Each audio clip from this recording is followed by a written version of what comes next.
In the dimly lit archives of the Westbridge Presidential Library, a sealed leather folder was discovered during a routine cataloging operation in 2023. What appeared to be an ordinary collection of diplomatic notes soon revealed itself as a maze of forbidden correspondence.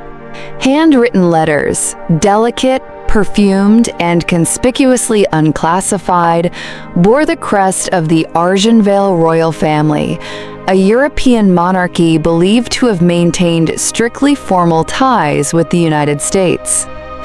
At the center of this unfolding mystery was President Adrian Cole, the enigmatic and notoriously private U.S. leader from the late 1970s. Cole was remembered for his stoic demeanor, rigid moral posture, and seemingly flawless marriage to the elegant First Lady Eleanor Cole. But these letters suggested a hidden narrative, one involving Princess Serafina of Argenvale, known publicly as a humanitarian icon, but privately as a rebellious spirit constrained by royal expectations. The letters began innocently. Thank yous for diplomatic invitations, ceremonial acknowledgments, but gradually shifted in tone. There were confessions of insomnia, loneliness, and suffocating public roles. Then came carefully composed metaphors, veiled references to longing, and emotional vulnerability, inconsistent with official diplomacy. Cole's handwriting, normally sterile and bureaucratic, grew softer, more intimate. Archivists immediately recognized the explosive nature of the discovery. If authentic, these documents hinted at a clandestine emotional entanglement between a sitting American president and a foreign royal, an unprecedented breach of political protocol. Yet something was even more unsettling. The final letters in the series stopped abruptly in early 1980, mere weeks before Princess Serafina's mysterious death, officially ruled an accident during a private retreat in the Alps. But the last page in the folder, an unsigned note written in a hurried hand, suggested otherwise. They are watching. Burn everything. If anything happens to her, you will know why.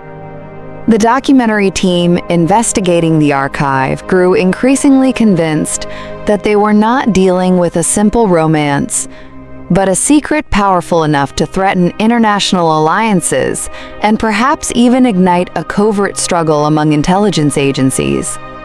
Thus began a journey into forgotten testimonies, suppressed investigations, and whispered suspicions of a tragedy long buried beneath layers of diplomacy and royal decorum. Princess Serafina of Argenvale had been a paradox from birth, a woman destined for ceremonial perfection, yet driven by an untamed curiosity for the world beyond palace walls. Insiders described her as brilliant, multilingual, and gifted with a rare sincerity that disarmed even seasoned diplomats. But those close to her also knew she felt trapped.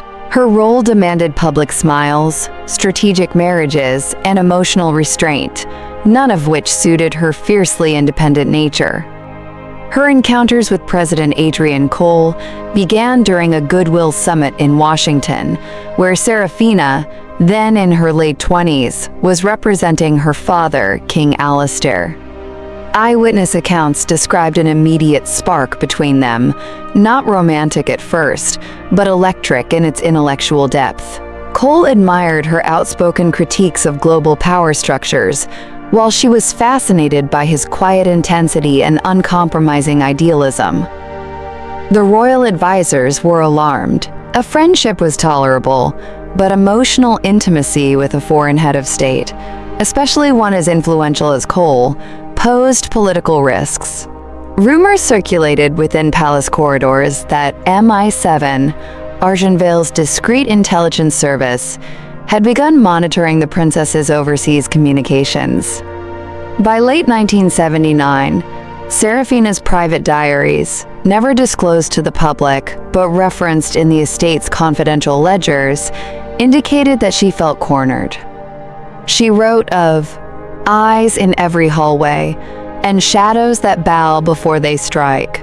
She feared not only royal scrutiny, but also Cold War paranoia, which made every personal connection a potential espionage threat. Then came the revelation that the princess had made plans to renounce her royal obligations, an unthinkable act that would have triggered constitutional crisis in Argenvale. Whether Cole encouraged this or tried to dissuade her remains unclear, but fragments of his letters imply he feared the political fallout as much as she feared losing herself to palace expectations. When Serafina left for her solitary mountain retreat in early 1980, official statements claimed she needed rest, but sources suggest the real reason was far more complex.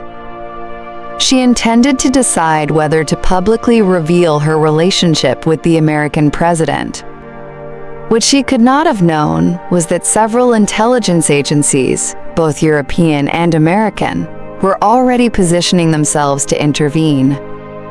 And some of them, as later evidence suggests, had motives far darker than mere political caution. Serafina's final days unfolded in the snow-covered serenity of the Valdren Alps, a secluded region known for its remote lodges and minimal security presence. Official accounts claimed she traveled with only 2 attendants and a minimal escort, but recently unsealed travel manifests showed discrepancies, unexplained gaps in the roster, unregistered visitors, and helicopter flight logs that were later overwritten. On the night of her death, the princess was last seen walking alone near the cliffside trails, wrapped in a heavy coat, her journal tucked beneath her arm. Witnesses reported hearing raised voices earlier that evening, a rarity in such isolated terrain. The next morning, she was found at the base of a ravine.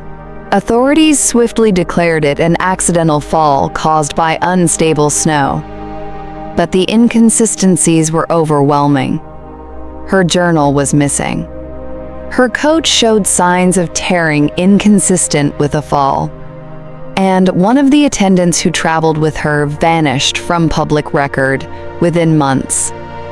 When President Cole received the news, he reportedly locked himself in the Oval Office for 3 hours. Staff accounts describe him emerging pale, trembling, and unable to speak. His subsequent public address was coldly formal, so unlike the passionate letters found decades later that some historians now believe he was compelled to suppress the truth.